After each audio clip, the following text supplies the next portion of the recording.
தெலுங்கானா மாநிலம் ஆதிலாபாத் மாவட்டம் தரம்புரி கிராமத்தில் உள்ள அரசு தொடக்கப் பள்ளியில் விஷம் கலந்து குடிநீர் வழங்கப்பட்ட சம்பவம் பெரும் பரபரப்பை ஏற்படுத்தியுள்ளது. 4 நாட்கள் விடுமுறைக்கு பிறகு பள்ளிகள் மீண்டும் திறக்கப்பட்ட நிலையில் 30க்கும் மேற்பட்ட மாணவ மாணவியர் வழக்கம் போல் பள்ளிக்கு வந்தனர்.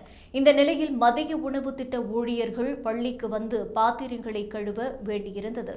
அவர்கள் குழாயை திறந்தபோது தண்ணீரில் இருந்து கடும் துர்நாற்றம் வீசியது. உடனடியாக தலைமை ஆசிரியர் மையக்குழாயில் உள்ள குடிநீர் தொட்டியை பார்வையிட்ட போது தண்ணீரின் நிறம் மாறியிருந்ததோடு அதில் இருந்து துர்நாற்றம் வீசியது. சந்தேகத்துக்கிடமான இந்த சூழ்நிலையில் மாணவர்களுக்கு தண்ணீர் கொடுக்க வேண்டாம் என எச்சரிக்கையிடப்பட்டு காவல் நிலையத்திற்கு தகவல் அளிக்கப்பட்டது. போலீசார் சம்பவ இடத்திற்கு விரைந்து வந்து தீவிரமாக விசாரித்தனர். பின்னர் நிபுணர்கள் மூலம் அந்த தண்ணீரை பரிசோதனைக்கு உட்படுத்திய போது அதில் பூச்சிக்கொல்லி மருந்து கலக்கப்பட்டிருப்பது உறுதி செய்யப்பட்டது. இந்த தகவல் மாணவர்களின் பெற்றோரிடம் சென்றதுடன் அவர்கள் பெரும் அதிர்ச்சியடைந்து பள்ளி முன்பு திரண்டு போராட்டத்தில் ஈடுபட்டனர். இதுபோன்ற ஆபத்தான செயல் மீண்டும் நடக்காதவாறு நடவடிக்கை எடுக்க வேண்டும் என வலியுறுத்தினர்.